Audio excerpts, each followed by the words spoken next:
का coast line of the India, और साथ में आपको पढ़ा देंगे हम, ठीक है, सिल्क बोर्ड। और समय मिलेगा तो फिजिकल रीजन ऑफ इंडिया बता देंगे, जहाँ से आपको कम से कम 2 क्वेश्चन मिलेंगे। आपको इस क्वेश्चन से 2 क्वेश्चन मिलेंगे। आप लोग आए बधाई की बात करें, बरसात में आना थोड़ा कठिन पड़ जाता है। हम भी वेट कर रहे थे कि नहीं होगी तो नहीं जाएंगे, लेकिन चलिए। अच्छा, कल जो पढ़ा रहे थे उसमें पूछना किसी को? देखिए, तो आप बताए हैं इंडाल्को, हिंडाल्को, माल्को, बाल्को, नाल्को का स्थापना वर्ष कहाँ स्थापित है और किसके सहयोग से? ये तो स्टील प्लांट थे। 4 प्लांट और लगाए थे, बहुत इंपॉर्टेंट है, वो आपके आयरन प्लांट थे, नोट कर लीजिए। लौ इस्पात, ठीक है, उसके बाद स्टार्ट करते हैं। हाँ, लौ उद्योग,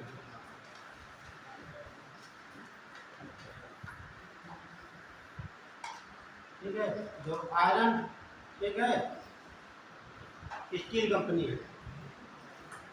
तो देख लेंगे 2 प्रकार देखते हैं, ये तो स्वतंत्रता के पहले, स्वतंत्रता के बाद। तो जब हमारा देश आज़ाद नहीं हुआ था उसके पहले की कुछ उद्योग है, उसको स्वतंत्रता के बाद के डाल लीजिए हेडिंग। स्वतंत्रता प्राप्ति के पहले के स्वतंत्रता प्राप्त, स्वतंत्रता प्राप्ति पहले के उद्योग।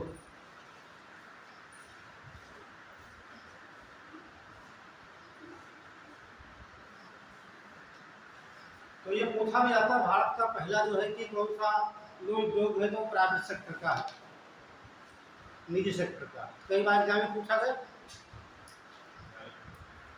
भिलाई, तो भिलाई कब? देखिए, आपने कहा भिलाई, लेकिन भिलाई स्वतंत्रता प्राप्ति के पहले, मतलब 1947 पहले की बात करेंगे। भिलाई कब लगा? 1955 में।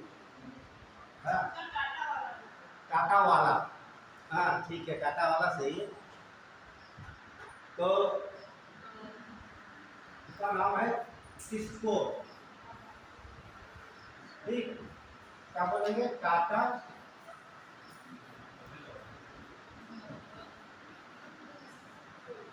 हाँ, टाटा आयरन स्टील कंपनी,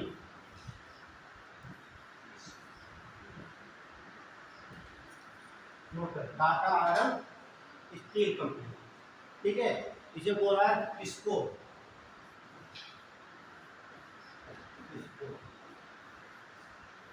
तो ये भारत का पहला उद्योग है, ठीक है, जो लगाया गया 1907 में। अब सोच लीजिए कितना पैसा इनके पास उस समय होगा जब हमारा देश आज़ाद नहीं हुआ था, ठीक है। 1907 में लगाया था, आज भी चल रहा है। टाटा का देंगे सब कुछ, ठीक, वही टाटा, टाटा जमशेदपुर वाले। तो कहाँ जाएगा? जमशेदपुर, जमशेद, ये कहाँ पड़ता है?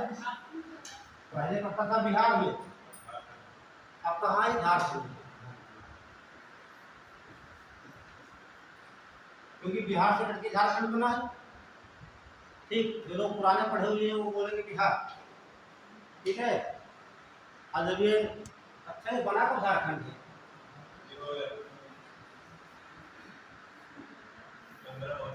देखिए, सन 2000 में 1 नवंबर, 9 नवंबर और 15 नवंबर 3 रात गठित किए गए थे। क्रम भी पूछा जाता है। तो सबसे पहले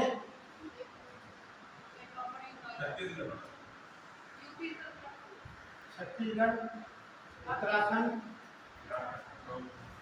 ठीक, साउथ, है ना, बता दिया मुझे। ये 1 नवंबर 2000 को बना है छत्तीसगढ़, मतलब 1 नवंबर, 9 नवंबर, 15 नवंबर, ये झारखंड, ठीक है।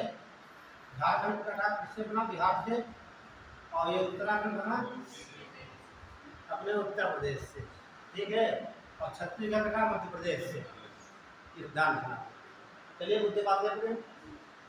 तो आगे की लाइन लिख लीजिए, हमको लिखिए, या भारत का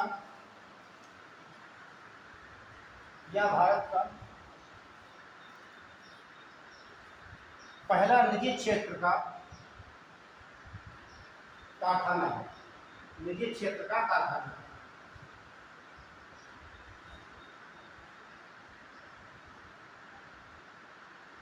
निजी क्षेत्र का कारखाना। एक तो ये लगा, दूसरा लगाएगा इसको, इसमें डाटा की जरूरत नहीं है। इसको ये क्या पढ़ेंगे, Indian iron steel company.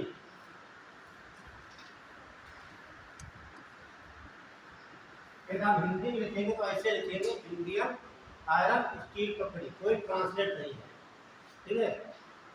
Indian iron steel company स्थापना 1918 में की गई। लगाया था हीरापुर में।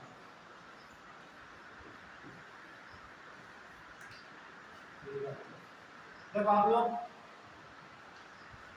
भारत का जो है कि कांग्रेस अधिवेशन पढ़ते हैं तो हरिपुरा और त्रिपुरी, हरिपुरा त्रिपुरी, इसके जो है कि अध्यक्ष के स्वागत बहुत साथ रहे थे। 1939 में हुआ है, ठीक है। तो वही जिसका उसका है हीरापुर है, तो हरिपुरा, हाँ हरिपुरा और त्रिपुरी, ये है हीरापुर। हाँ, ये पड़ेगा पश्चिम बंगाल में। तो ये दो उद्योग ऐसे हैं ये लगाएगा सूचना प्राप्ति के, ठीक। और ये आपका जो इसको है, इसको कहते हैं, इसको बढ़िया नाम सुनना है, इसको है ना। बाकी सब गवर्नमेंट के हैं, केवल एक ही तुम्हारा प्राइवेट सेक्टर का पहला था, ठीक है। बाकी आप पढ़ेंगे सब गवर्नमेंट सेक्टर के किसी ना किसी देश के सहयोग से बनाया गया। वो यही पूछा जाता है कौन सा उद्योग कहाँ पर स्थापित किया गया और किसके सहयोग से लगाया गया, बस ये पूछा जाता है। उसके लिए आपको 4 मिनट बता देंगे, तुम्हारे बच्चे हो जानते होंगे, तो नहीं जानते तो बता दिया जाएगा। चलिए देखिए, ये तो होगा स्वतंत्रता प्राप्ति की पहले काल की, स्वतंत्रता प्राप्ति के बाद के उद्योग। स्वतंत्रता प्राप्ति के बाद के लौह उद्योग या आयरन स्टील इंडस्ट्री। और जानते हो पंचवर्षीय योजनाएं हैं आपकी, पंचवर्षीय योजनाएं जो होती है कितने साल बाद लॉन्च होती है, इसे नाम है पंचवर्षीय। 5 वर्ष आपकी योजना, आप योजना बनाए होंगे कि इतने वर्ष में हम फाइनल कर लेंगे। तो बिना योजनाबद्ध काम करते हैं तो सफलता नहीं मिलती। हम योजना आगे फेल हो या पास हो नहीं कहा जा सकता, लेकिन आप योजनाबद्ध काम करेंगे तभी सफलता मिलती है। गवर्नमेंट देखो बजट बना लेती है 1 साल के लिए आगे का, कहाँ हम पैसा कितना इन्वेस्ट करेंगे, कहाँ से हमें आएगा, यही तो बजट है। वैसे हमारी योजना होती है कि हम कितने साल में अपना भाई 1 साल में या 2 साल में बिक्री निकाल लेंगे, उसके बाद 3 साल मेहनत देंगे और 5 साल हो गए तो 1 साल 2 बार इंटरव्यू देंगे, 7-8 साल में क्लियर हो जाएगा। इतना तो लग ही जाता है, ठीक है। फिर आपका बैकग्राउंड बहुत स्टैंडर्ड है, माता पिता की जो आपके प्रधान अधिकारी है तो इतना समय नहीं लगता है। तो वहाँ आप जैसे पहुँचे क्लास 6 में, कब क्लास 6 से आपकी तैयारी स्टार्ट होती है यूपीएससी की। क्लास 6 से पहुँचे आप यूपीएससी की तैयारी स्टार्ट हो जाती है। आपको एग्जाम्पल बताएं, हम तो नहीं बन पाए तैयारी करें, लेकिन मेरा बेटा है, यूट्यूब पर देख लेना कुछ, कंपेयर कर लेना अपने आप से, ठीक है। अभी कक्षा 3 में पढ़ता है, ठीक है। हाँ अब तो 4 में आ गया है, ठीक है। तो लग जाएगा कि आप लोग कहाँ पर इसको तैयारी करवा रहे हैं, अभी से 3-4 से तैयारी कर रहा है। आप देखोगे तो शायद हो सकता है 2-4 बच्चे मिले उससे, होगी हम भी नहीं जानते, है ना। तो वो तैयारी होती है। तो ये बच्चा तैयार होगा तो 25 साल में ठीक है। आप आते हैं ग्रेजुएशन करने के बाद, क्या क्या ग्रेजुएशन करने के बाद सोचते कोचिंग की जाए यूपीएससी की, है ना। आपसे कितना आगे लड़का मिलेगा, वो 15-20 साल लड़का जो पहले 15 साल पहले तैयारी कर रहा है, आप आए हैं 15 साल में, आप कितनी भी मेहनत कीजिए क्या बच्चे को पा सकते हो, पता ही नहीं पा सकते। तो आप जब एग्जाम देने जाएंगे दोनों एग्जाम साथ में होंगे, ये नहीं उसका पहले आसान पेपर होगा आपका, ठीक उसका अनुभव है 15 साल का, आपका 1 साल का भी नहीं है, बस कोचिंग कर रहे हो 1 साल। यहाँ कोई भेदभाव नहीं होता, आपसे नहीं पूछा जाएगा आप कब से तैयारी कर रहे हैं, लेकिन वो निकाल लेता है 2 साल में या 3 साल में। आप वही काम करते हैं 10 साल लगते हैं या 15 साल, कहीं 20 साल लगते हैं। इसीलिए आप जानते भी हैं 21 साल से खा पी के शादी के तैयार हो जाइए, सीधे 45 साल तक तैयारी करिए। कितना समय बीच में हो गया, ठीक है। 21 साल से 45 साल तक ओबीसी के लिए, एससी के लिए 45 साल तक, और जनरल के लिए 40 साल तक, इसीलिए इतना समय रखा गया है। ये बात कहाँ, अच्छा योजना की बात है। तो आप योजनाबद्ध काम करिए, ठीक है, सफलता तभी मिलेगी। कितना टारगेट है, कितना पढ़ेंगे, कम निकालेंगे और कंपेयर करिए। तो योजना जो बनती है, तो पहली योजना 1900 जैसे पढ़ेंगे आप इकोनॉमिक्स में, अच्छा टीचर पढ़ाएगा तो कोई समस्या नहीं आएगी, डिपेंड करता है आपका टीचर कैसा है। ये तैयारी कर रहा टीचर है तो आपको बहुत अच्छे कॉन्टेंट मिलेंगे, तैयारी नहीं कर रहा है अगर वो टीचर है तो आपको वो कॉन्टेंट नहीं कर पाएगा जो आप, ठीक है। तो योजना में अब जितने उद्योग लगेंगे इस योजना के अंतर्गत लगेंगे, ये बात क्लियर हो गई, है ना। अब ये पूछ लेता है किस योजना में कौन सा उद्योग लगाएंगे, है ना। तो यहाँ पर आपको बनाएंगे 2 प्रकार के, ये तो दूसरी पंचवर्षीय योजना में बताएंगे और ये लगा है तीसरी पंचवर्षीय योजना, तो नोट कर लीजिए। दूसरी पंचवर्षीय योजना में, दूसरी पंचवर्षीय योजना अब आपको मालूम होना चाहिए कब लागेगी, इसमें 5 ऐड कर देंगे तो 1956 से स्टार्ट हो जाएगी, है ना, और कब कहेगी 1961 में चलेगी, है ना भाई। ये तुम्हारी क्या होगी, 5 ऐड करेंगे इसमें तो 56 से 61 हो जाएगी, ठीक है।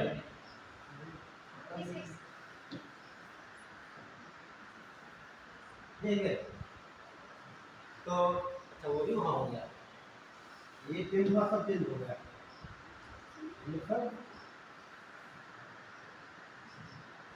तो पहली थी दूसरी का हो जाएगी 1956 से 1961 हो जाएगी, तीसरी 1961 से 1964 हो जाएगी।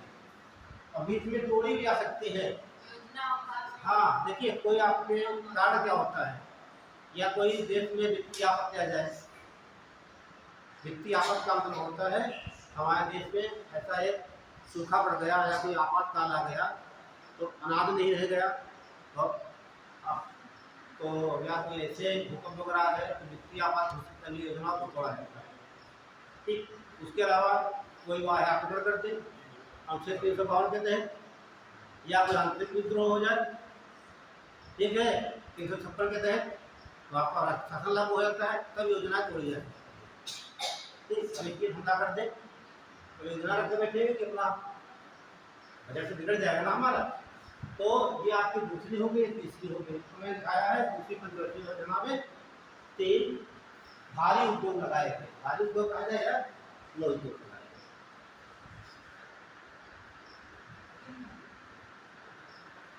तो तीनों हम क्रम से बता देते हैं, फिर से लिखना, आगे भागेंगे इधर।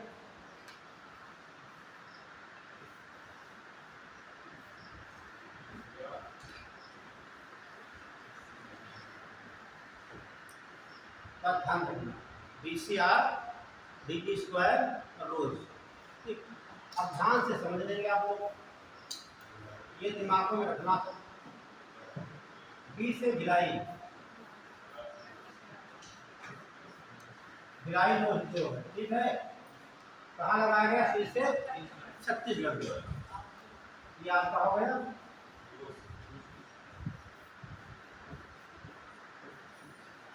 छत्तीसगढ़ में स्थापित किया गया। किसका सहयोग था? रूस के सहयोग से लगाया गया।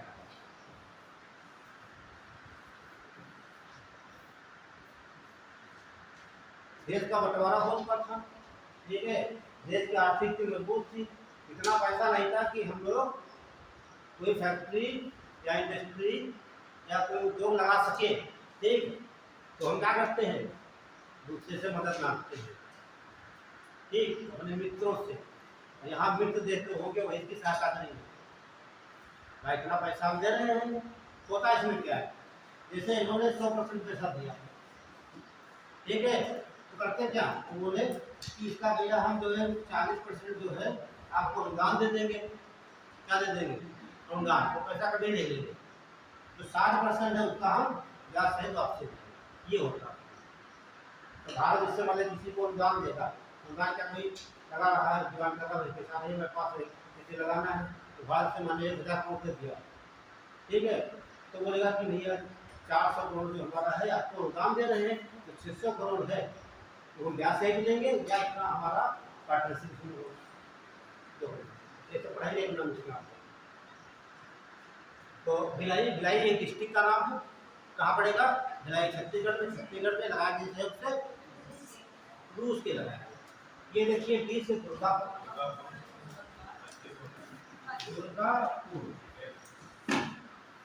और डबल बी, एक बी से ब्रिटेन, एक बी से बंगाल। तो ये कहाँ पर था आपका? बंगाल में। अब किसने लगाया? ब्रिटेन।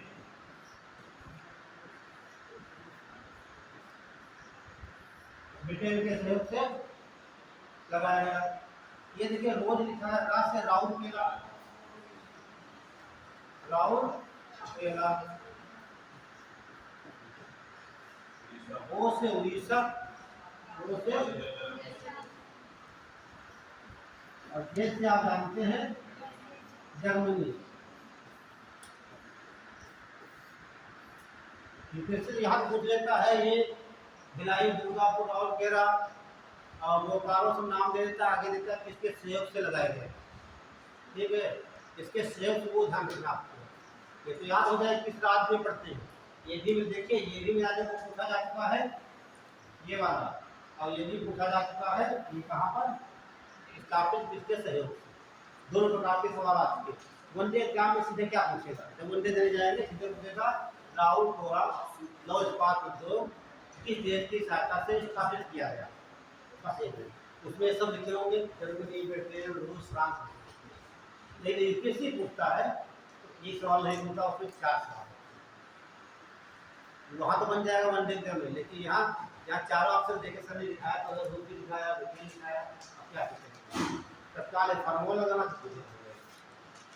तो ये लगाएंगे दूसरी पंचवर्षीय योजना में, ठीक है। तो सन की जरूरत नहीं है, 55, ठीक, और 57, 59 वाला। अब लिखिए तीसरी पंचवर्षीय योजना में, तीसरी पंचवर्षीय योजना में, तीसरी पंचवर्षीय, तीसरी पंच क्या सन नीचे वाले के 59, 59, 56, ऊपर वाला 56, फिर सबसे ऊपर लिख लीजिए 55।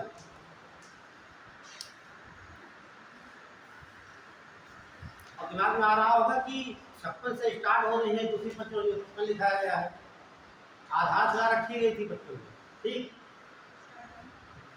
तो दूसरी पंचवर्षीय योजना तीसरी लिखना होगा, तो आइए लिख लीजिए।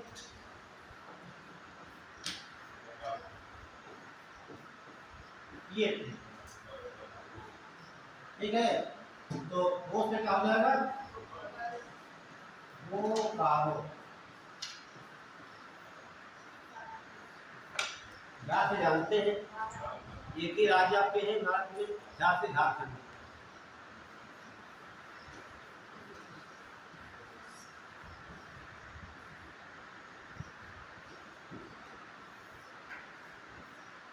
और रूस के साथ रूस ही होता है ना। वहाँ रूस, यहाँ भी रूस के सहयोग से लड़ाया गया। ये 4 मूल मुद्दे हैं, ठीक है। उसके बाद वो स्थापित होते हैं, भारत में इतना पैसा खुद है तो दूसरे देने के लिए तैयार है, क्यों मांगे किसी से, ठीक है। आप किसी से ले नहीं सकते हैं, दे सकते हैं किसी को। जो भी उद्योग लगाएंगे तो फिलहाल वो नहीं, ठीक है। चलिए ये मेन चाल हो गए, ठीक है। चलिए अपने मुद्दे पर आते हैं, डाल लीजिए भारत की स्थिति। नहीं अगला एक चैप्टर खत्म हो गया, आज का जो पढ़ाने वाला ये तो कल का छूटा हुआ था, ठीक है। देखिए भारत की विश्व में स्थिति, भारत की विश्व में स्थिति।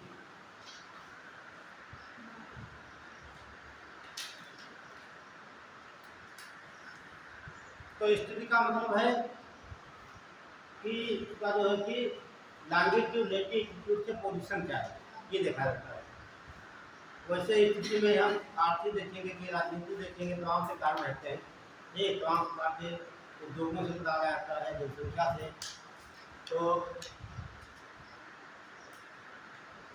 तो भारत की स्थिति कहाँ रहेगी, किस गोलार्ध में,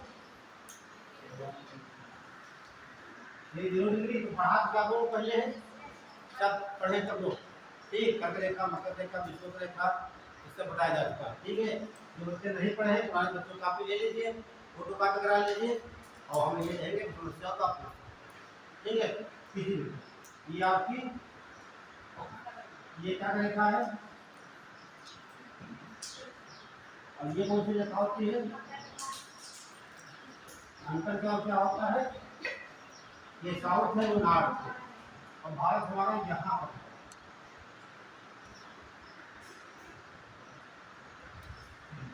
है ना, भारत हमारा यहाँ पर। तो ये लाइन हम खींच देते हैं, ठीक है। तो भारत की पोजीशन क्या हो गई, ये आपका नॉर्थ हो गया, ईस्ट हो गया, वेस्ट हो गया, ये साउथ। तो भारत कहाँ स्थित है, उत्तरी पूर्वी गोलार्ध में, है ना। क्या हो जाएगा, नॉर्थ। जैसे आपको कोनों की दिशा बताए थे आपको, ऐसा समझ सकते हो। लेकिन ये बात ध्यान रखना, हम यहाँ पर किसी का आधार नहीं मान रहे हैं।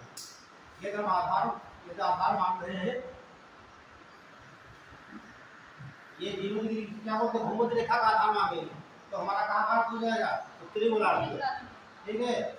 और यदि हम आधार मानते हैं 0 डिग्री देशांतर रेखा को तो हो जाएगा पूर्वी गोलार्ध में, ठीक है। दोनों ऐसे माना जाता है कि भारत नहीं माना जाता। तो पहला नोट देखिए, भारत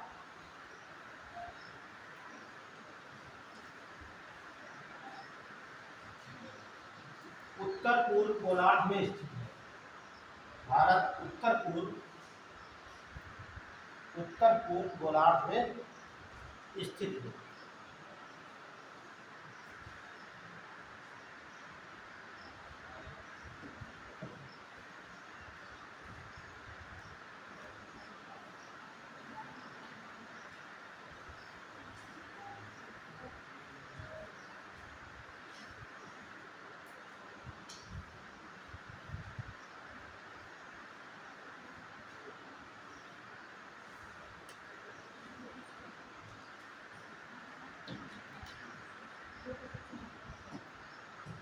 एक देखेंगे इस प्रकार की लाइन खींच लेंगे इधर, हम एक खींच लेंगे इधर और दूसरी लाइन खींच लेंगे हम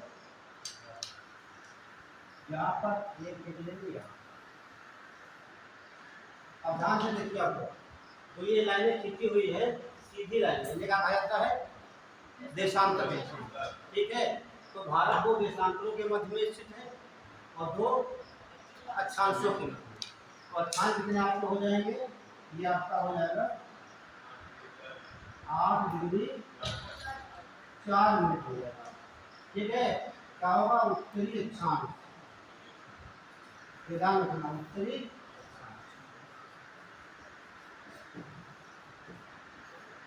और कितना हो जाएगा 35 डिग्री 6 मिनट उत्तरी अक्षांश।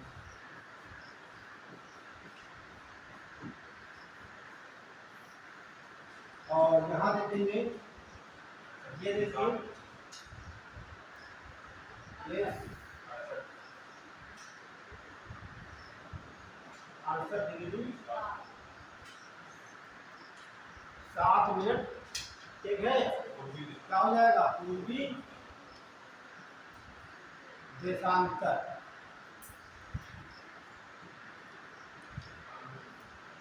और ये हो जाएगा 97 डिग्री 25 मिनट पूर्वी देशांतर।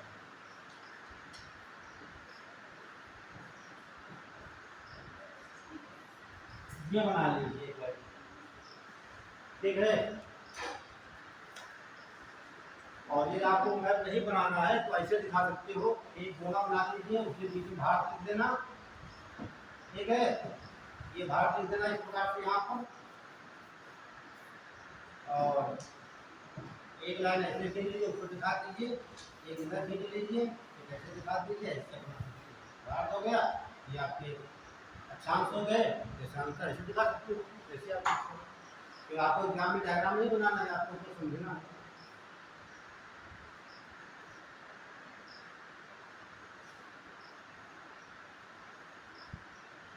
बना लीजिए, फिर कोई समस्या यहाँ हो तो आप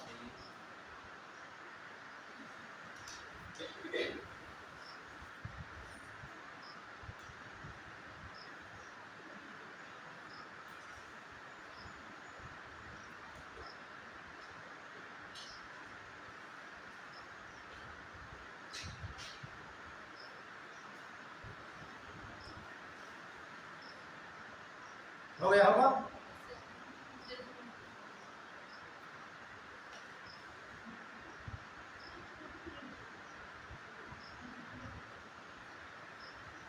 अड़सठ डिग्री 7 मिनट ध्यान रखना।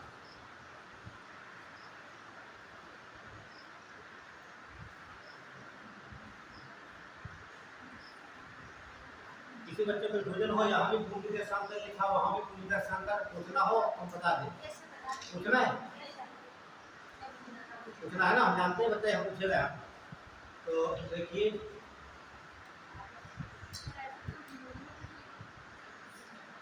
यहाँ देखिए, पता लगता है भाई भारत का पश्चिमी क्षेत्र है ना, वैसे डिवाइड करेंगे 20 से, तो ये पश्चिमी भारत हो जाएगा, पूर्वी हो जाएगा, उत्तरी हो जाता है, ये दक्षिणी हो जाता है ना। लेकिन हम कंपेयर किससे कर रहे हैं? विश्व से कर रहे हैं, ना कि हम भारत में देख रहे हैं कहाँ पे है ना। तो पहले विश्व का मैप बनाइए, तो ये आपका वर्ड हो गया, और ये आपकी क्या हो गई? 0 डिग्री हो गई, और ये आपका 0 डिग्री हो गई। क्लियर? इसे क्या बोलते हैं? 0 डिग्री देशांतर।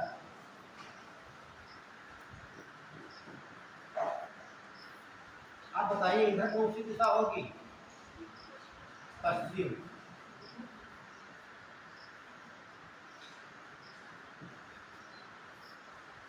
इधर क्या होगा? पूर्व। अब एक बात समझिए, इधर हम इधर जितनी भी लाइन खींचेंगे इधर क्या कहेंगे उसे हम?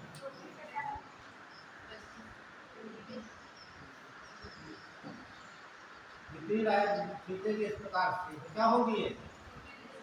ये सब पूर्वी देशांतर होगी, कहीं भी कितनी भी खींचे, एक देश में कितनी लाइन खींचे। तो यहाँ पर देखिए भारत हमारा यहाँ कहाँ है? ये दिल्ली, ये आपकी हो गई।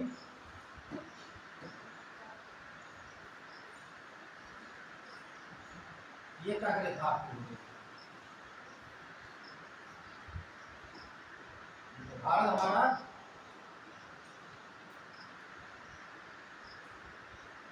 ये हमारा भारत हो गया, ठीक है।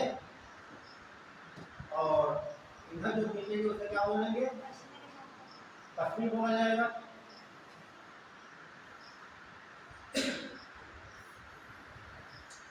ये देखो आपका लोग होता है, आप ध्यान से देखिए, ये मैंने लिखा पूर्वी गोलार्ध में, इधर से क्या हो गया आपका, ये लाइन हो गई, इधर से क्या हो गया पूरा पूर्वी गोलार्ध में।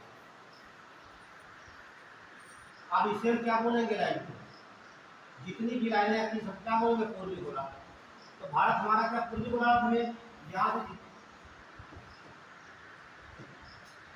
से जितनी लाइनें खींचेंगे इस बार क्या कहेंगे हम सब पूर्वी कहेंगे। एक खींचे जहाँ 20 खींचे, भारत की बात नहीं, यहाँ से लगाकर पूरा इधर तक जितने देश हैं सब ये कहेंगे पूर्वी गोलार्ध, इधर क्या कहेंगे पश्चिम गोलार्ध। ठीक, तो यहाँ पर भारत ये भी तो भारत की पश्चिम में है, लेकिन हम जब कंपेयर करेंगे विश्व की तो कहाँ ये कहाँ है, पूर्व में है ना, पूर्वी देशांतर हो गई, ये भी क्या पूर्वी है, ये भी पूर्वी है। कोई देश यहाँ पर स्थित आधा इधर आधा इधर है, तो आधा क्या होगा इधर पश्चिमी गोलार्ध में, आधा पश्चिमी गोलार्ध में। कैसे जान लेंगे, अब आपको मालूम होना चाहिए इस रेखा में कितने देश हैं, 8 देश स्थित है, 3 यूरोप के, 5 अफ्रीका के, वो देश से गुजरती है, तो आधा भाग पश्चिम में होगा, आधा पूर्व में होगा। ठीक है, ये बात क्लियर हो गई। इसमें इधर इधर पश्चिम है, कहाँ यहाँ, यहाँ पे देखो, ये तो यहाँ हो जाएगा नहीं बा?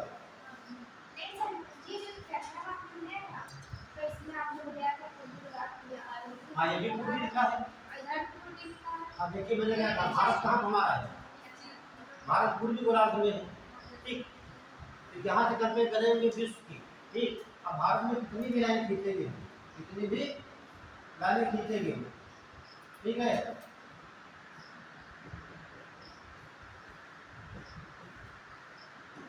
ठीक, अब जब कितनी लाइन भारत में खींचेंगे वो तो क्या होगी, मान भाग हमारा है, ये लाइन खींचे यहाँ पर, क्या बोलेंगे इसे पूर्वी, यहाँ क्या बोलेंगे पूर्वी, ये क्या बोलेंगे पूर्वी, ये पूर्वी, ये भी पूर्वी बोलेंगे।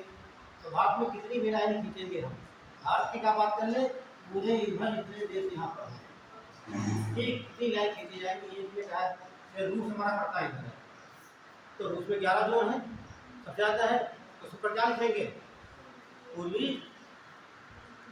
देशांतर लिखेंगे, पूर्व जैसे यहाँ लिखे पूर्वी देशांतर लिखा गया है, यहाँ पूर्वी देशांतर लिखा है, ये रेखा ये भी कितनी जाती है, इसे टाइम निकाला जाता है 82 डिग्री पूर्वी देशांतर लिखा जाता है, तो मध्य में हम कितना ही है ना, ये क्या लिखते 82 डिग्री है ना, 82 डिग्री पूर्वी देशांतर लिखते हैं, तो भारत के मध्य में है पूर्वी क्यों लिखते हैं। ठीक, भारत में कहीं भी आए ठीक है, तो क्या बोलेंगे हम पूर्वी देशांतर लिखा है। लिख लीजिए, देखिए भारत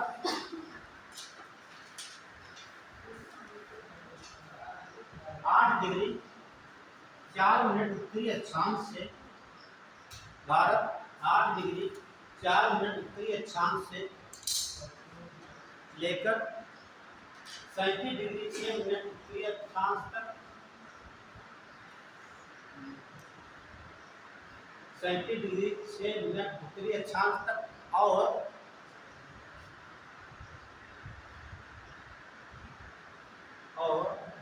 68 डिग्री 7 मिनट पूर्वी देशांतर से, और 68 डिग्री 7 मिनट पूर्वी देशांतर से 97 डिग्री 25 मिनट पूर्वी देशांतर के मध्य में स्थित है।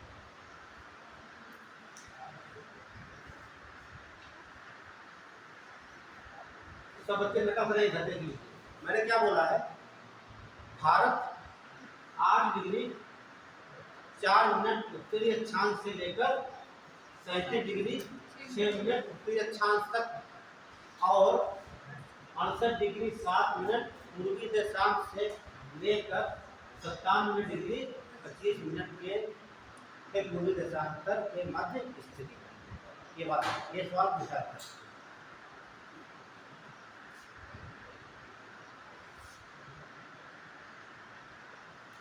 ये तो हो गई, अगला देख लीजिए विश्व में स्थित, ये तो हो गई इसकी। दूसरी व्यवस्था है आकार में लिखिए, क्योंकि विश्व में भारत क्षेत्रफल की दृष्टि से क्षेत्रफल की दृष्टि से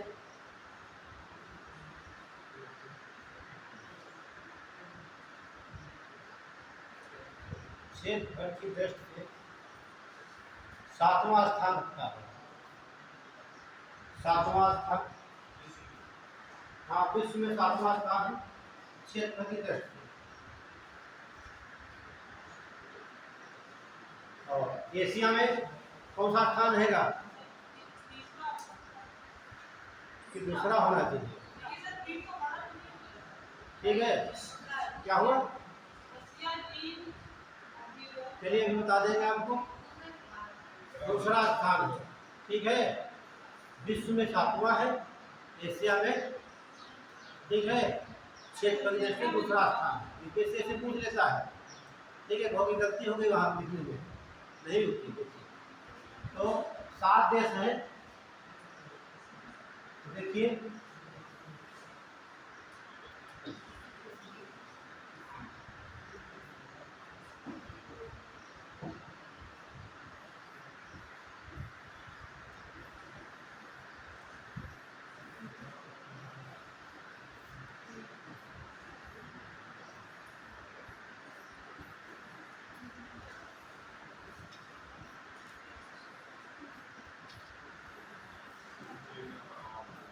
एक बात सुनो, कोई आपसे कह रहा है रुक चीन, चीन बहुत तेजी से बढ़ रहा था, है ना, आर्थिक दृष्टि से भी और जनसंख्या की दृष्टि से। तो किसी ने कहा रुक चीन, अब आ भारत, भारत का स्थान दिया गया है प्रथम, ठीक है, यही आपका क्रम है। क्या कहा किसी ने? रुक चीन, मतलब अब भारत आ रहा है, ठीक, कैसे आ रहा है? केवल जनसंख्या की दृष्टि से आ रहा है। तो किसी ने कहा रुक चीन, अब आ भारत, और भारत आ गया। तो आप देख लीजिए, ये है आपका रूस, ये आपका कनाडा,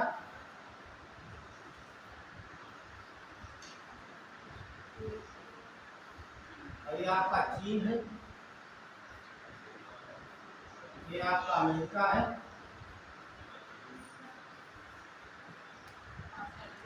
और ये आपका ब्राजील है, और ये आपका ऑस्ट्रेलिया है,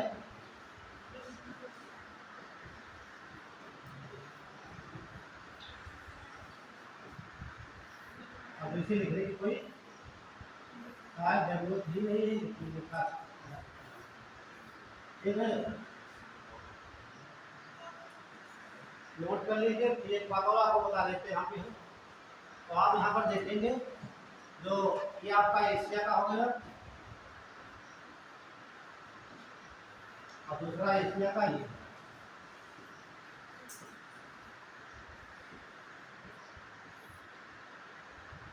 सवाल यहाँ से बन सकता है आपका, ठीक है, विश्व का सातवां सबसे बड़ा, एशिया का दूसरा सबसे बड़ा देश है क्षेत्रफल के दृष्टि से।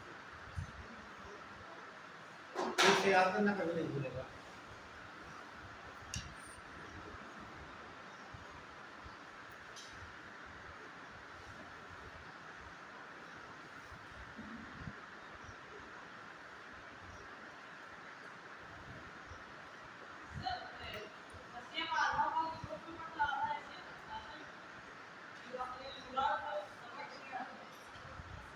देखिए जो साइबेरियन रीजन है वो रूस का एशियाई भाग है, ठीक है, तो उसको कहेंगे रूसी कहते हैं, यूरोप का भाग है।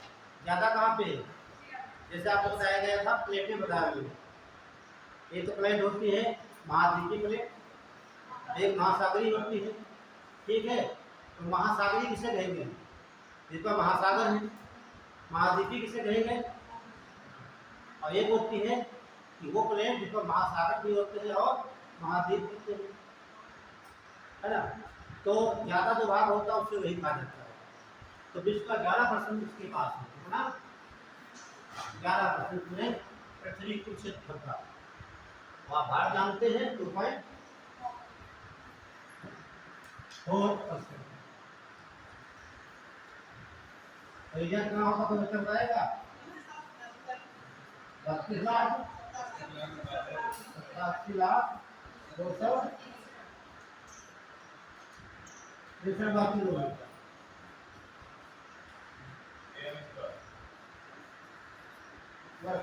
ठीक है। तो ये तो बहुत सिंपल सी बात होगी। 7 से तो ये हो गए।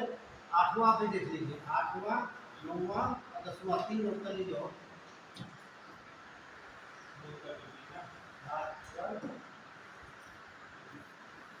अब इसका आंकड़ा हो जाता है अर्जेंटीना।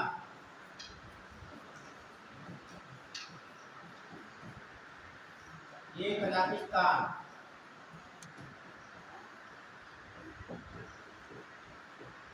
ये लैंडलॉक कंट्री है। लैंडलॉक जो होता है भूगत देश। तो विश्व का सबसे बड़ा भूगत देश कौन सा है? कजाकिस्तान है।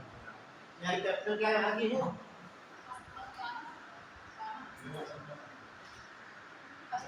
बहुत बदलती है। इसका नाम नूर सुल्तान। नूर सुल्तान, ठीक है। नूर सुल्तान वहाँ के राष्ट्राध्यक्ष के नाम पर रख दिया।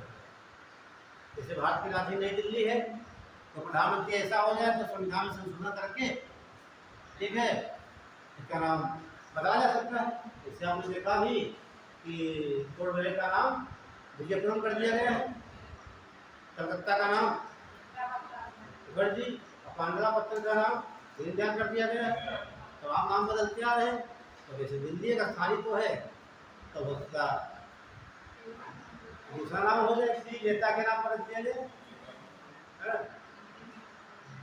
रहेगा सब वही जो लिखित नाम आ जाएगा। दिल्ली नहीं, नई दिल्ली नहीं, अफ्रीका आ जाएगा। तो पोर्टब्लेयर का नाम कर दिया गया है। आ जाता अल्जीरिया। ये बस आगे नहीं आपको याद करना। 10 क्रम से बहुत हो गए।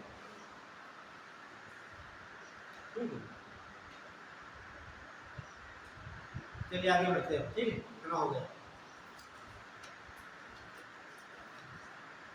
बढ़े आगे। अब डाल लीजिए भारत की तटरेखा। ठीक, भारत की तटरेखा। यहाँ से वनडे एग्जाम में हमेशा सवाल पूछता है, यूपीएससी कैसे पूछेगा बताएंगे। भारत की तटरेखा, कोस्ट लाइन।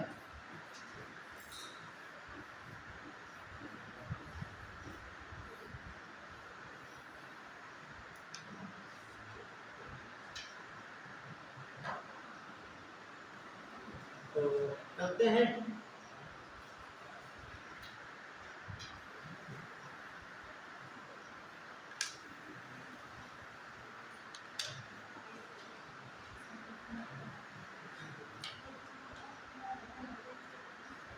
रेखा का मतलब होता है कि वह राज्य जो समुद्र से किनारा बनाते हैं, समुद्र की सीमा पर स्थित है। ठीक है, कहाँ पर स्थित है? समुद्र की सीमा पर। तो आपको पहले ये मालूम है कि कितने राज्य। ये तो आपका हो जाता है गुजरात में, दूसरा महाराष्ट्र, गोवा बड़ा हो गया, ये गोवा हो गया, ये कर्नाटक हो गया, ये आपका केरल। तो पश्चिमी से क्या बोलेंगे? ये आपका अरब सागर इधर है। अरब सागर की आपको जानते होंगे। ये पश्चिमी तो क्या बोलेंगे इसे? पश्चिमी तट या पश्चिमी घाट।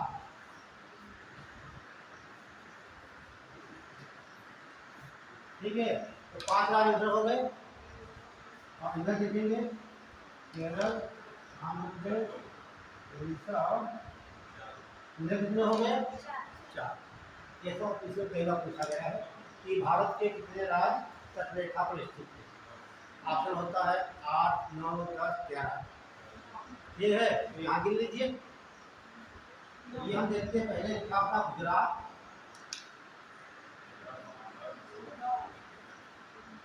गुजरात में महाराष्ट्र हो गया। तो ये आपका गोवा हो गया, ये कर्नाटक आपका, ये आपका क्रम भी ध्यान रखना है। ठीक है, ये क्रम भी उत्तर से दक्षिण की ओर। ये आपका तमिलनाडु है,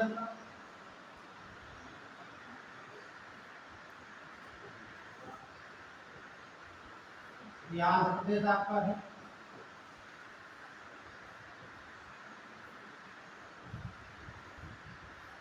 ये आपका उड़ीसा है, ये आपका वेस्ट बंगाल। तो 4 तो 5 9 हो, ठीक है। सवाल ये फिर से पूछेगा कि भारत के पश्चिमी तट पर 5 तटीय राज्य, ये पूछ लेगा। पूर्वी तट पर पश्चिम राज्य की अपेक्षा संख्या कम है ज्यादा, ऐसे पूछेगा। पहले पूछेगा 4 है, ये संख्या कम है या अधिक। सवाल ऐसा पूछा जाता है इससे। ऐसे सवाल आपको पीसीक्यू में देखने को मिलेंगे इस बार, ठीक है।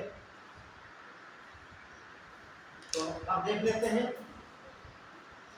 तो गुजरात की तटरेखा कितनी है?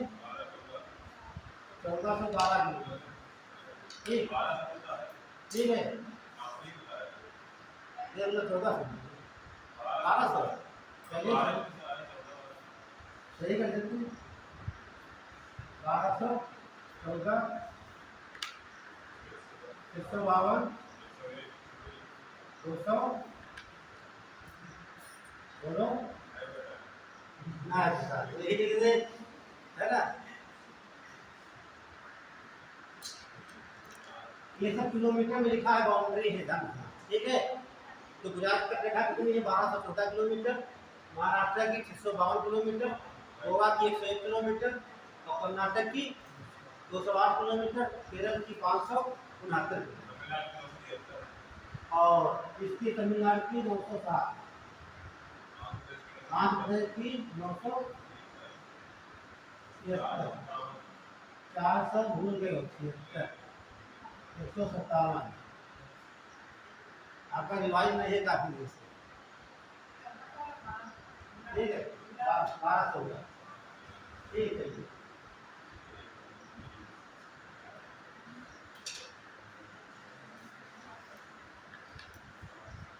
ये बात हो गई, नोट कर लीजिए। यहाँ से कई और बनेंगे अभी, पूरा बना देते फिर आपको हम।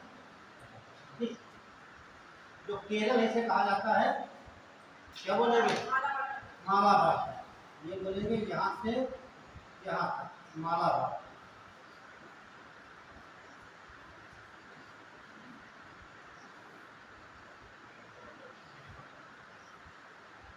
कर्नाटक क्या बोलते हैं? कन्नड़।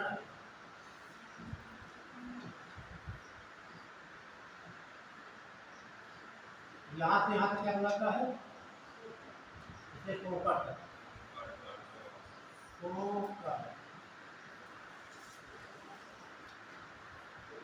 इसे क्या बोलते हैं? सौराष्ट्र या काठियावाड़।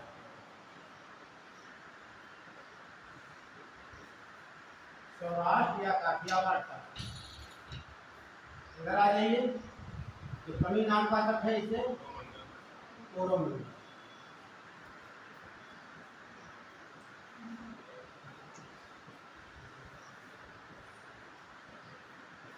इसे क्या बोलते हैं? उत्तर सरकार। उत्तर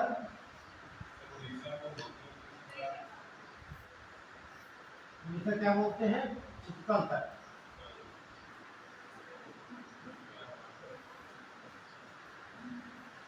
इसे क्या बोलते हैं?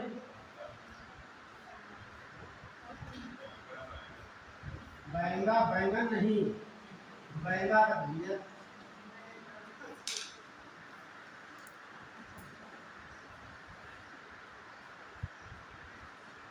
बैंगा।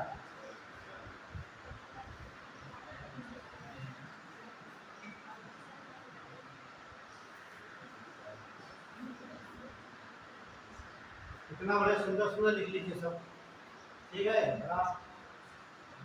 ऐसा तो भी आपने छोटा डायग्राम बनाया हो, ठीक है। जितने पेन से लिखा है उतने सवाल पूछे जाते हैं, है ना। 3 कवर है, 3 से पूछे जाते हैं।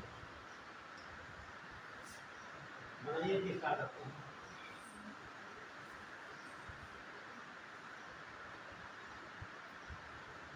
और बढ़िया से मैपिंग आ गई तो आपके जो सबसे आसान हो जाएगा।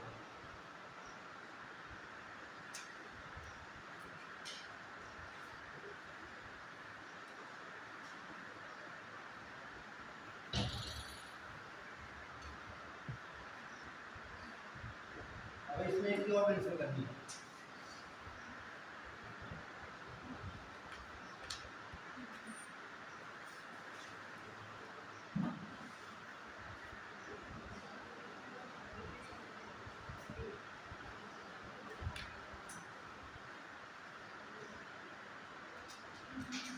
हो गया?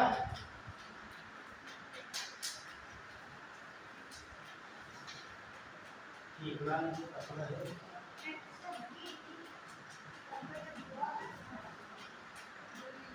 देखिए कोकर तक यहाँ से लिखा है आपका, ये एक लाइन यहाँ पर देखिए समझे, ये लाइन नीली बनी है, यहाँ से बीच का जो बराबर हो गया, और ये कर्नाटक का तक हो गया कन्नड़, तो महाराष्ट्र जाकर गोवा तक क्या हो गया आपका कोकर तक।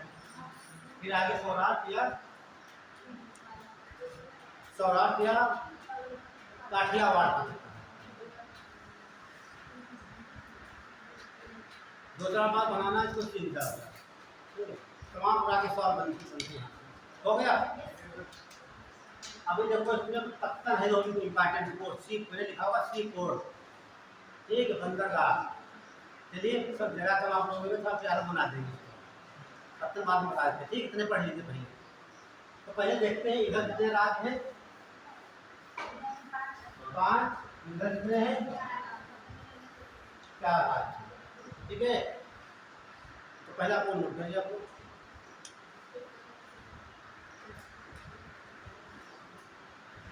भारत की तट रेखा पर, भारत की तट रेखा पर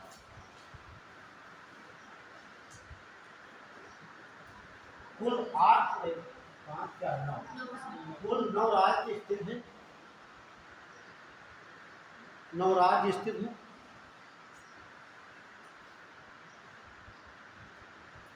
इसमें से 5 राज्य पश्चिमी तट पर, 5 राज्य पश्चिमी तट पर, और 4 राज्य पूर्वी तट पर।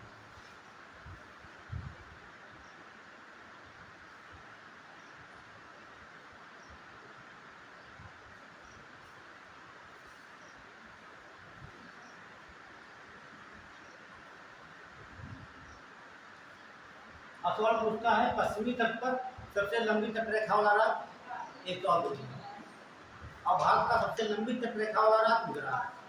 दूसरा पूछता है कि पश्चिमी तट पर सबसे कम लंबी तट रेखा वाला राज्य गुजरात, ये तो लिखा हुआ। अब पूर्वी तट पर सबसे लंबी तट रेखा वाला राज्य आंध्र प्रदेश, सबसे कम तट रेखा वाला राज्य। और यूपीएससी क्या करेगा, ठीक है, तो थोड़ा सा प्रीसियस था आपका, यूपीएससी पूछेगा, ठीक है, वो क्रम दे देता है, एक राज्य यहाँ से उठाएगा, एक वहाँ से उठाएगा, फिर एक यहाँ से उठाएगा, वहाँ से उठाएगा। बोल देगा कि भारत की तट रेखा पर 4 राज्य स्थित है, इनको लंबाई के आधार पर व्यवस्थित दे दिया। तो जैसे उड़ीसा दे दिया, फिर आपको आधा के गोवा दे दिया, तमिलनाडु दे दिया, और आपको ये नहीं देगा, गुजरात जानते सबसे लंबी तट रेखा, ये नहीं देगा, और आंध्र प्रदेश दे देगा, ठीक, बाकी उठा कर दे देगा आपको, ये दे दिया आपका कर्नाटक दे दिया, उड़ीसा दे दिया होगा, और केरल दे देगा, तब ये सवाल कठिन हो जाता है। ये तो सवाल बन जाता है जिधर तट रेखा वाला राज्य क्रम देख लेंगे, तो सबसे लंबी तट रेखा राज्य क्या हो जाएगा, इधर पश्चिम तट पर गुजरात हो जाएगा, गुजरात के बाद महाराष्ट्र हो गया,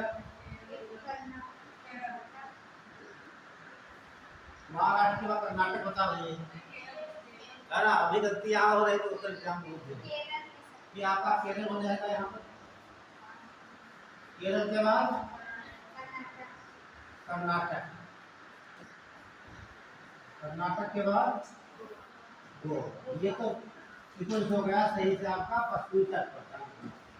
ठीक है, ये आपको मालूम होना चाहिए। ये लाइन लिखिए पहले कि पश्चिमी तट पर स्थित, पश्चिमी तट पर स्थित राज्यों की लंबाई के आधार पर घटता क्रम।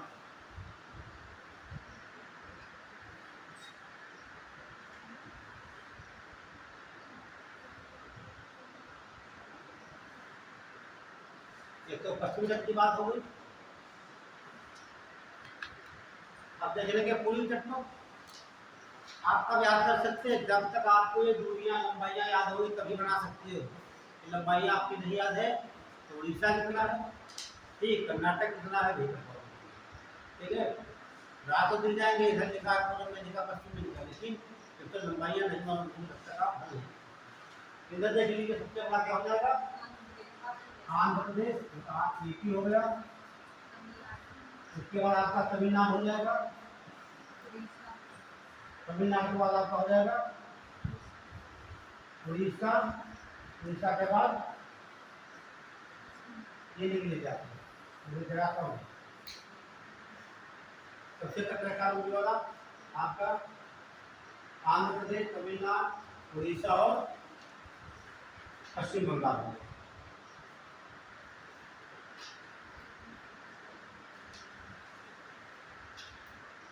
2 सवाल मिलते हैं यहाँ से, नोट कर लीजिए। ये तो पश्चिमी तट का हो गया। ये बढ़ता क्रम भी घटता क्रम दोनों बना सकते हैं हम लोग, वो भी बढ़ता घटता बना सकते हैं। ठीक है, अगला लिखिए आप।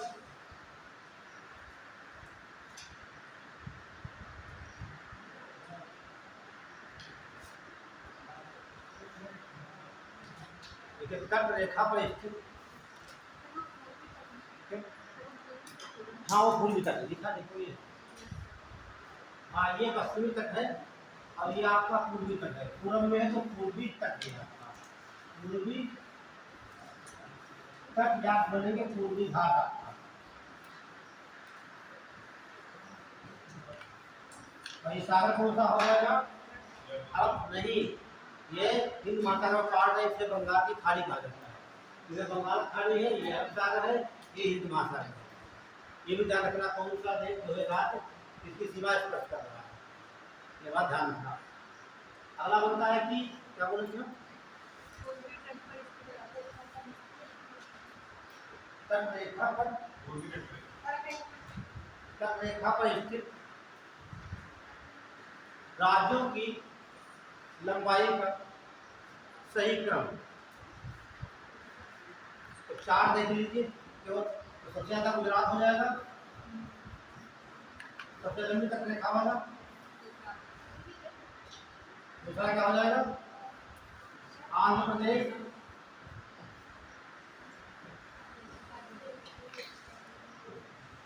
और तीसरा तमिलनाडु। तमिलनाडु के बाद 152 महाराष्ट्र।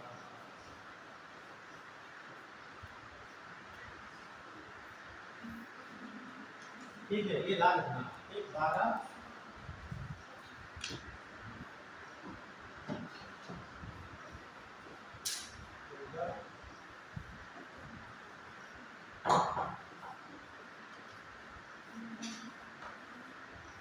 ये सब किलोमीटर में दूरियां हैं। एक तो आपका ये हो गया, एक दूसरा है बढ़ता क्रम। ठीक, सबसे कम गोवा हो जाएगा, उसके बाद हाँ देखिए लिखा नोट कर लेंगे, ये तो आपका गोवा हो जाएगा, सबसे कम तट रेखा वाला गोवा हो गया। उसके बाद आपका क्या हो जाएगा?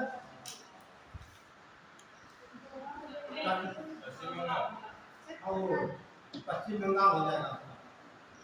ठीक है, पश्चिम बंगाल हो गया। उसके बाद कर्नाटक, कर्नाटक के बाद उड़ीसा। एक बात ध्यान से देखिए, यहाँ पर गोवा पश्चिम तट पर है, पश्चिम बंगाल पूर्वी तट पर है। पहले पश्चिम तट पर, फिर पूर्वी तट पर, फिर पश्चिम तट पर, फिर पूर्वी, फिर पश्चिम, पूर्वी, ऐसा आता है क्रम वाइज।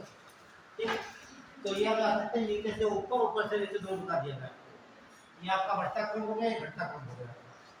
ठीक है, आप यहाँ मेंशन भी कर सकते हो 101, 157, 208 किलोमीटर, 400,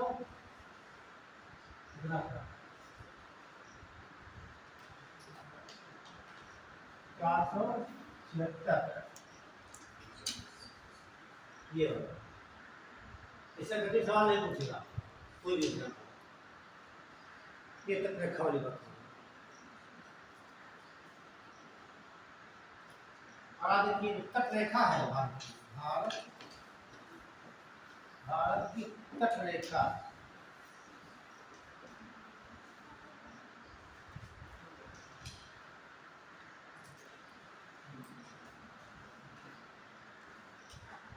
ये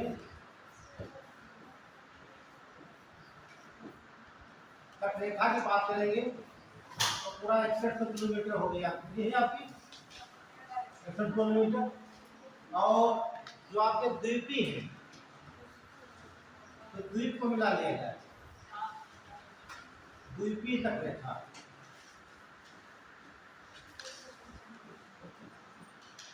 तो ये हो जाती है 1416.6 किलोमीटर। तो दोनों ऐड कर दीजिए आप, 6, 1, 8, 7। ये तट रेखा हो गई। ये 7 कई बार पूछा गया एग्जाम में, भारत की तट रेखा कितनी है। ठीक है, तट रेखा हो गई। और स्थल रेखा देख लीजिए, स्थलीय रेखा।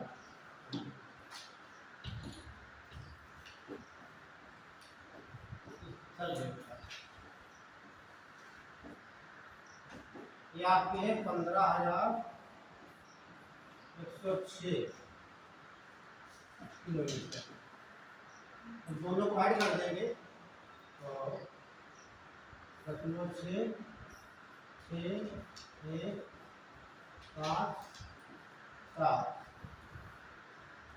6, 2, 2, 5, 6, 5, 7, 12 के 2।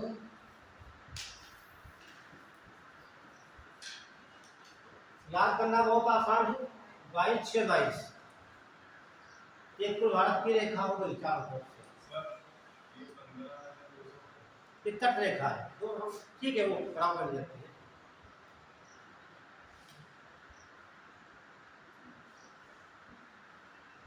तो ये आपकी हो गई। अब ये सवाल पूछा जाता है, तो ये आपकी ये तट रेखा होगी।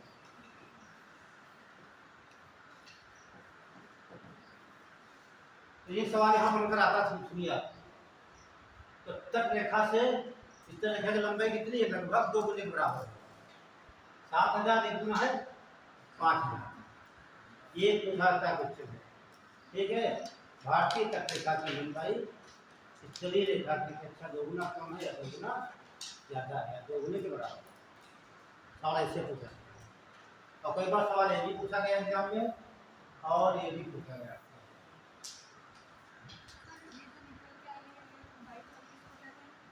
ये कुल है, टोटल कुल रेखा। ठीक, ये आपकी स्थल भाग वाली हो गई, ये तट रेखा हो गई। जो इसमें 9 राज्य है और जो केंद्र शासित भी राज्य है। ठीक है,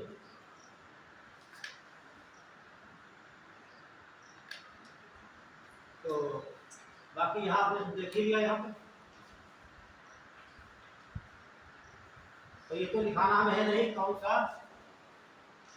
जैसे गुजरात को क्या मुझे कहा गया था, गुजरात को क्या बोलेंगे, सौराष्ट्र या काठियावाड़, और महाराष्ट्र गोवा को, लेकिन कोंकण रेलवे जो है वो यहाँ से चलती है कहाँ तक, कर्नाटक चेन्नई बंगलौर तक चलती है। ध्यान रखना 760 किलोमीटर लिखने के बाद कितना हो गया कि कर्नाटक के कन्नड़, केरल को मालाबार और तमिलनाडु के कोरोमंडल, आंध्र प्रदेश उत्तर सरकार और उड़ीसा को उत्कल तक। ये सवाल कई बार पूछा गया एग्जाम में, उत्कल तक कन्नड़ पूछा गया और बंगाल तक। दुनिया को बता दी गई और कितने राज्य को बता दिया गया। अब आज दिन पत्तन है ना गांधी जी,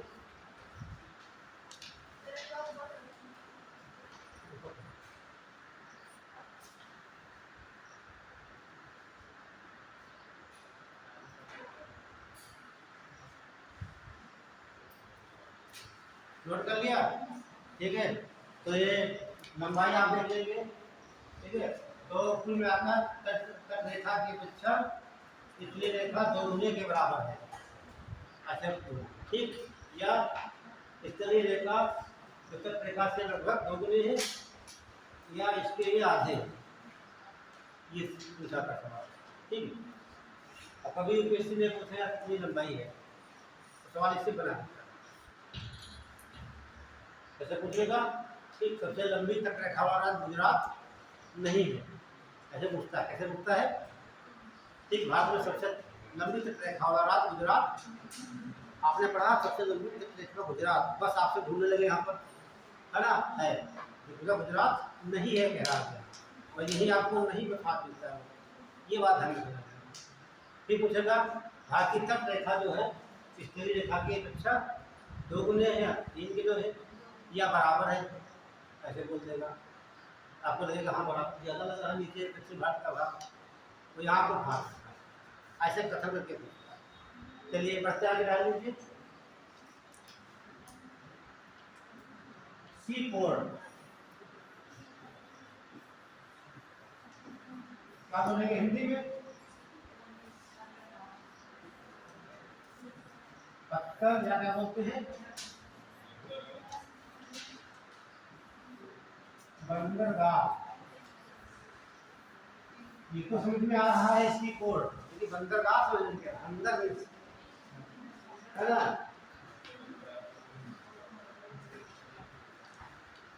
सी पोर्ट बोलो समुद्री पत्थर या पत्थर के आगे बंदरगाह, ये सब नाम ध्यान रखना। तो अंतरराष्ट्रीय बंदरगाह और राष्ट्रीय बंदरगाह ये ध्यान रखना। जो आपके हम बताएंगे बंदरगाह को 2 भाग में बांटते हैं, कितने भाग में, 2 भाग। ये तो बांटेंगे बड़े पत्थर, ये तो होंगे यहाँ पर छोटे पत्थर, आगे होंगे ये सब जोड़ते हैं और दोनों काटते हैं, ये तो बड़े छोटे हो जाते हैं। ध्यान रखना जितने बड़े पत्थर है, ये जितने बड़े पत्थर हैं 13 है, ये बड़े पत्थर है और इन पर अधिकार होता है केंद्र सरकार, इसका अधिकार है केंद्र सरकार का। तो ये जो आपकी 7वीं अनुसूची है, पढ़ाया संविधान में सर ने को बढ़िया पढ़ाया होगा। 7वीं अनुसूची कहाँ से ली गई है, कनाडा नहीं ऑस्ट्रेलिया से ली गई, ठीक है। 3 सूचियाँ पढ़ा होगा, ये तो पढ़ा होगा समवर्ती और दूसरी राजसूची, राजसूची, ठीक। समवर्ती सूची, राजसूची और में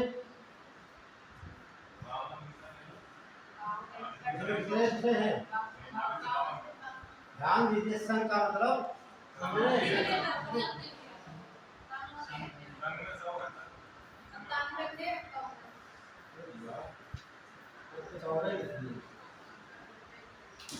तो ये आपका संघ सूची है ना।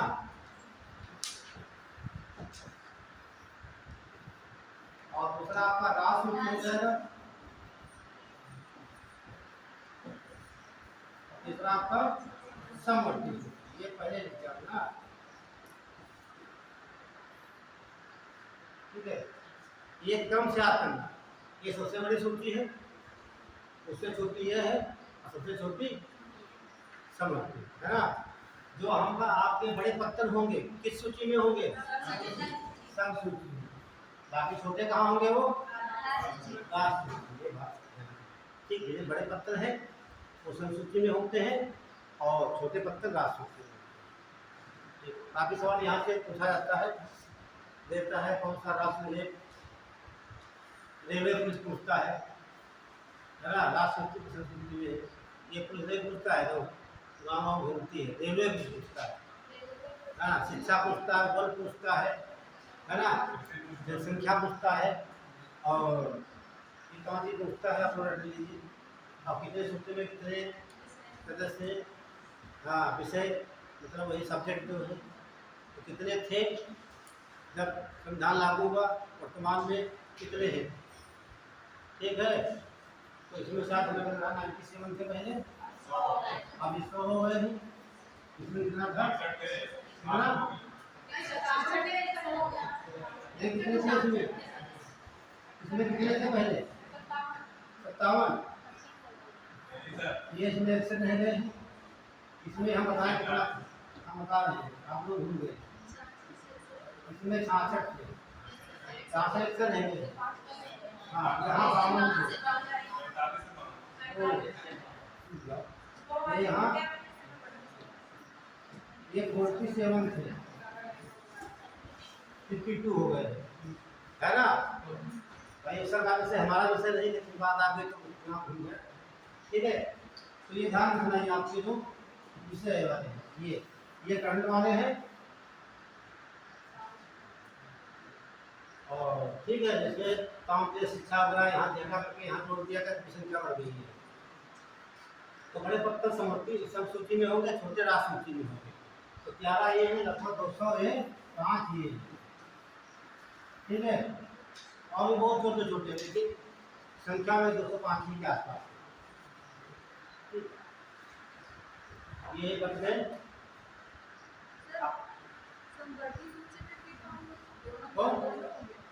सब देखिए, तो हमारा विषय नहीं बता देते आपको।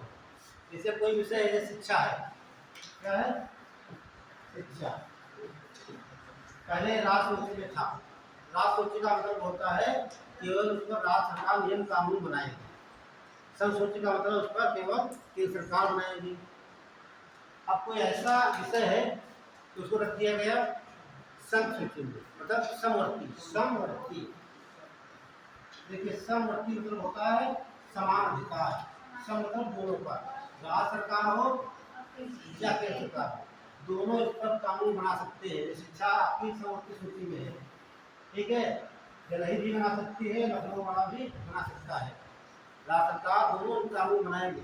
लेकिन जब विवाद हो जाएगा तो राज्य सरकार की बात नहीं मानी जाएगी, केंद्र सरकार की बात मानी जाएगी। मतलब कहने का मतलब वैसे विषय समवर्ती सूची में समाहित है, जिन पर राज्य सरकार केंद्र सरकार दोनों सरकारें जो है कि नियम या कानून बना सकती है। लेकिन कोई विवाद हो जाता है, ठीक है, तो राज्य सरकार का जो है कि बनाए हुए नियम शून्य घोषित कर दिए जाते हैं और केंद्र सरकार वाले माने जाते हैं, ठीक है। और राज्य सरकार का तो नियम, जैसे यूपी पुलिस है, नियम बनाया जिससे बच्चे भर्ती करें, कोई नहीं। चलिए सबसे पूछना, चलिए क्या निकलेगा? हाँ, आप पत्तन को 2 भाग में भी बांट देंगे, ठीक। पत्तन को 2 भाग में बांट सकते हैं, ये बना लेना। पत्तन को 2 भाग में, एक तो पत्तन होते हैं प्राकृतिक,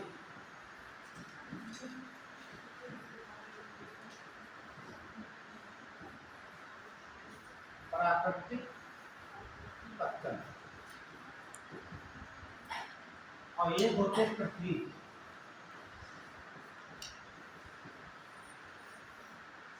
सवाल यहाँ से नहीं पूछा जाता, सवाल पूछता यहाँ से, भारत में कौन सा कृत्रिम पत्तन है, मतलब आवश्यकता अनुसार वो बनाया गया है, ठीक है। अभी आप लोग मत बोलिए, नहीं पता है, कंफ्यूज हो जाओगे आप लोग। बोलते सर आप ही बताइए, बाद में सुन लेंगे, ठीक है। तो 3 जो हमारे हैं वो कृत्रिम बंदरगाह कितने हैं? 3। एक देखेंगे चेन्नई, और ये भारत का सबसे पुराना कृत्रिम बंदरगाह है, ठीक है, 1975 में बनाया गया। और दूसरा है एन्नौर,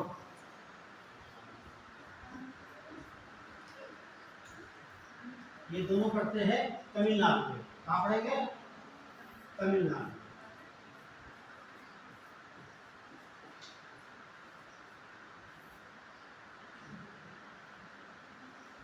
तमिलनाडु। तीसरा आपका है, बताइए, पंडित जवाहरलाल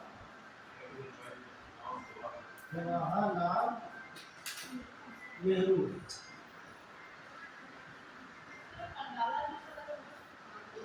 या इसका दूसरा नाम है महावर सेवा। ये महाराष्ट्र में पड़ेगा आपका। कहाँ पड़ेगा? महाराष्ट्र में। ये आपका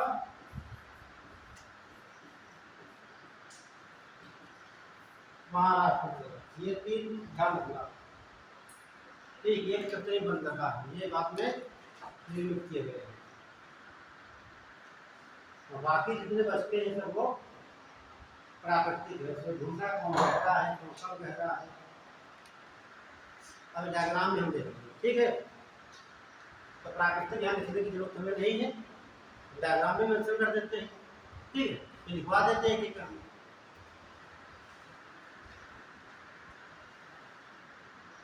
तो 3 लिख लेना, ये जैसे कृत्रिम आर्टिफिशियल पोर्ट है। और ये तो चेन्नई तमिलनाडु पड़ेगा, एन्नौर तमिलनाडु, और आपका जवाहरलाल नेहरू, पंडित जवाहरलाल नेहरू, या फिर नाहवर सेवा बंदरगाह, ठीक है। और ये भारत का सबसे बड़ा कंटेनर बंदरगाह है। चलिए डायग्राम बना लेते हैं।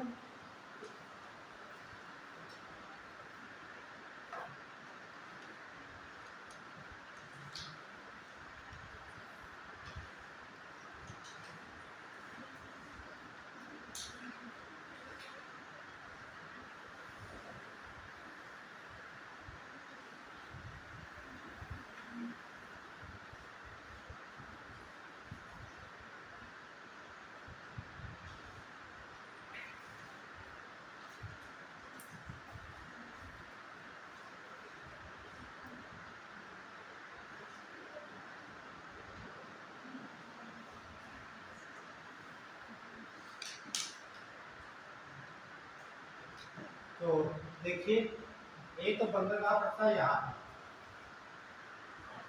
इसका नाम है कांडला,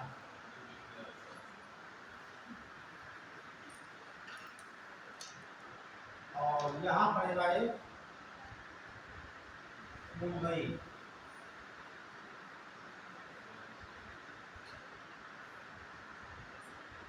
वारमा गोवा,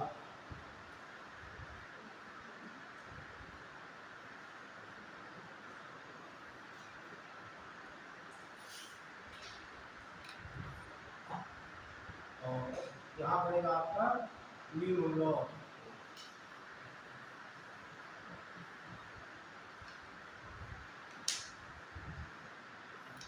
यहाँ पड़ेगा आपका कोच्चि या कोच्चि,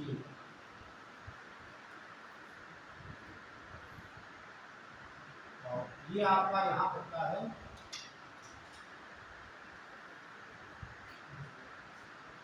पंडित जवाहरलाल नेहरू।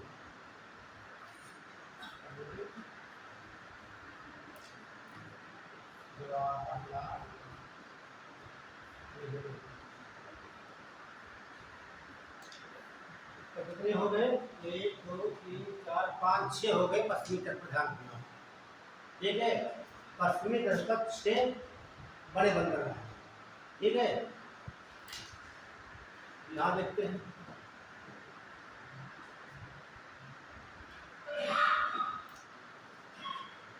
ये पड़ेगा तूतीकोरिन,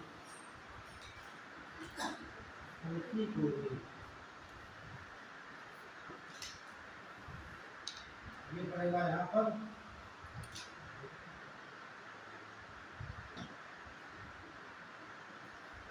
चेन्नई।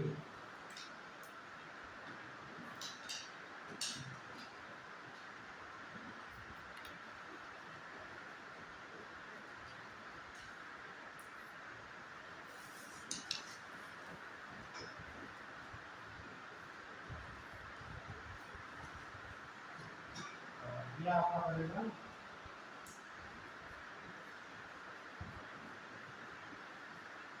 गुजरात का लखनऊ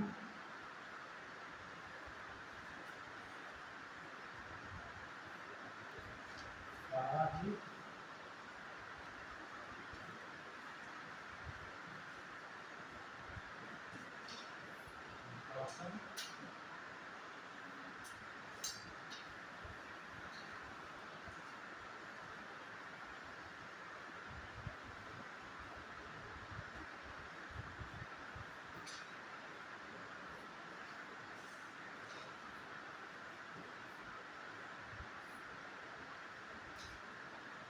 तो कितने हो गए बड़े पत्तन का 6 पश्चिमी तट पर, 6 पूर्वी तट पर और 1 अंडमान निकोबार, है ना। 13 आपके बड़े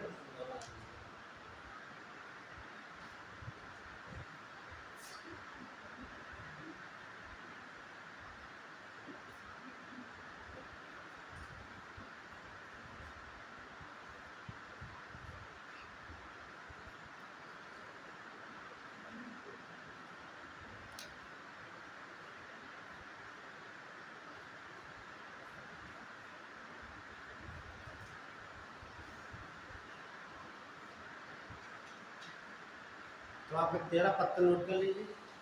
और जो कलर चेंज है ये कैसे आपके हैं, ये सब कृत्रिम है ना। चेन्नई नॉर्थ, देखिए बाकी जो है सभी प्राकृतिक है, लेकिन जो कलर चेंज है जवाहर, इंदौर, चेन्नई, ये कैसे है, कृत्रिम है, आर्टिफिशियल है, ये बनाए गए हैं आवश्यकता अनुसार।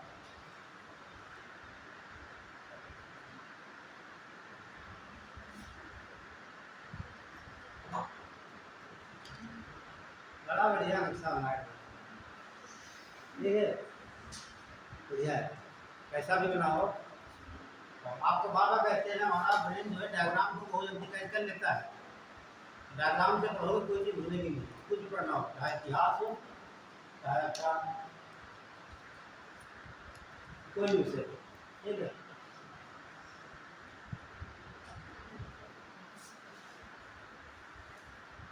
बना लीजिए, फिर समझा देते हैं, फिर आपको एक एक लिखवा देते हैं। मैंने इतनी बार डायग्राम बनवाया है भारत का, ये सब, ठीक है। फिर आप ये क्या सकते हो कितना इससे बन जाएगा, कम से कम 200-500 बने होंगे काफी होते, है ना। पूरा भूगोल पर बना डालो, रोज तो बनाते हैं डायग्राम, ऐसा कोई दिन ना हो एक दिन में 2-3 तो बनाते हैं, है ना। आज ही अभी तो और बनाएंगे तो पढ़ाएंगे तक नहीं, कहाँ तक तुम्हारा भाई से मान लीजिए सागर कहाँ तक हमारा अधिकार है, आप है ना। भाई क्षेत्र कहाँ तक हमारा समुद्र में, कहाँ तो अपना हम तत्काल पानी नहीं आता, पोर्ट में ये अंडमान निकोबार की राजधानी, ठीक है। ये भी एक बड़ा पत्तन का, और 2010 में बना है, सबसे नवीन यही है, 2010 में बना है, और 2024 का नाम बदल दिया गया, विजयपुरम कर दिया गया, ठीक है। अभी लिखवा देंगे आपको, ठीक है। यहाँ पर 3 पत्तन देख रहे हैं, कांडला का नया नाम हो गया है, कोलकाता का नया नाम कर दिया गया है, और पोर्टब्लेयर का नया नाम कर दिया, 3 नए नाम कर दिए गए। तो स्टार्ट करें, थोड़ा समझिए, हो गया। तो लड़कियां बात ठीक है, अच्छी बात है, समझ के लिखो, कोई जल्दबाजी मत करो, ठीक है। आपको समझना है यहाँ पे ना, समझने आए हो तो सीखने और सीखिए। सवाल यूपीएससी आने से पूछा जाता है, ठीक। यूपीएससी आई कभी नहीं पूछता है कौन सा बंदरगाह कहाँ पर, तो पूछेगा भारत में जो बड़े बंदरगाह हैं पूर्वी तट की अपेक्षा पश्चिमी तट पर अधिक है, ये सवाल पूछता है। भारत में बड़े बंदरगाह पूर्वी तट या पश्चिमी तट की अपेक्षा पूर्वी तट पर अधिक है। ये बात सही गलत है? अधिक कहा, 6 इधर 6 इधर। आपने मेरा प्रश्न नहीं समझा। मैंने कहा यूपीएससी क्या पूछेगा, भारत में बंदरगाहों की संख्या पश्चिमी तट की अपेक्षा पूर्वी तट पर अधिक है। बड़े बंदरगाह की बात कर रहे, छोटे तो अलग हो जाएंगे, ठीक। बड़े बंदरगाह पश्चिमी तट की अपेक्षा पूर्वी तट पर उनकी संख्या कम है कि ज्यादा है? अभी ज्यादा है। इधर कितनी है? इधर कितनी है? 7 कहाँ से है?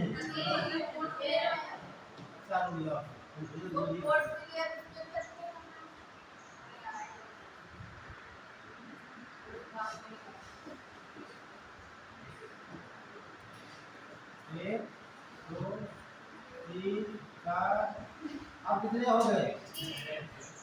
6 बराबर नहीं है। आप यहाँ क्यों मिल रहे हो?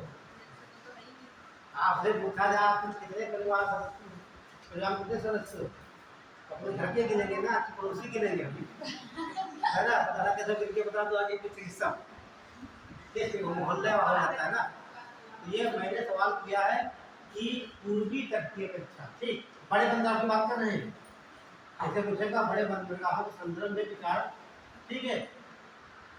विचारों को देख करके अपना जो सवाल हो, तो पश्चिमी तट की अपेक्षा पूर्वी तट पर इनकी संख्या अधिक है। सही गलत? गलत है, दोनों का बराबर है।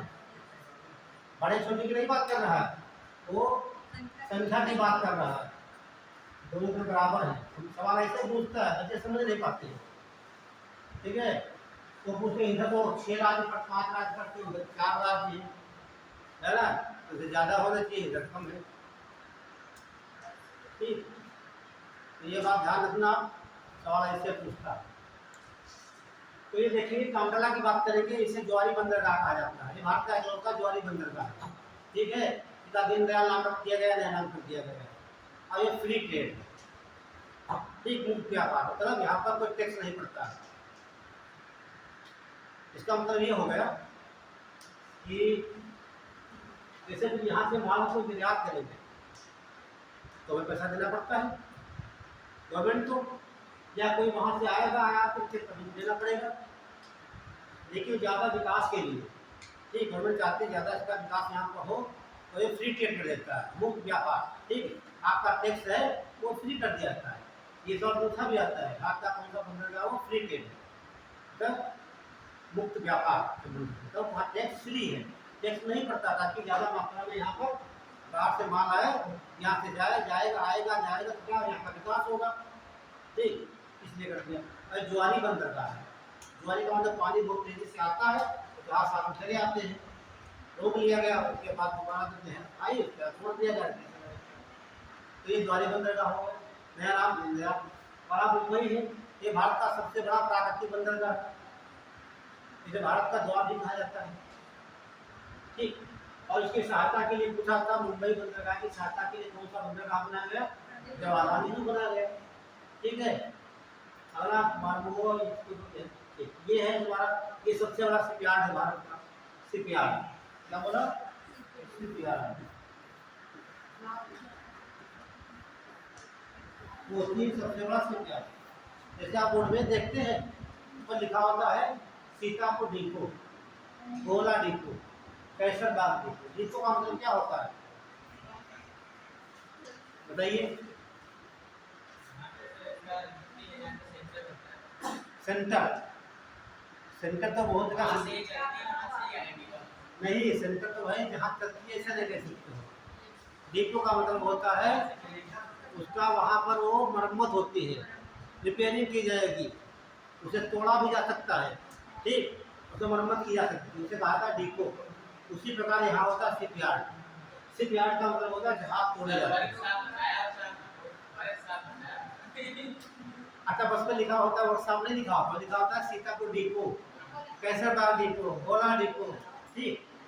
और जहाँ पर नहीं होता वो डिपो नहीं लिखा होता। डिपो का मतलब होता है जैसे लिखा है सीतापुर डिपो, तो सीतापुर सेंटर बनाया गया उसका है बसों को मरम्मत करने के लिए, ठीक। लखीमपुर डिपो नहीं है, गोला डिपो है।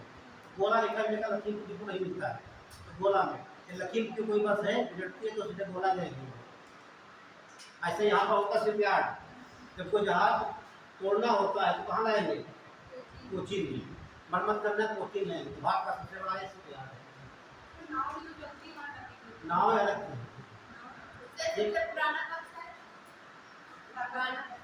यहाँ पर बंदरगाह बता देंगे आपको, ठीक। तो थोड़ा वेट कर लीजिए 5 मिनट, है ना।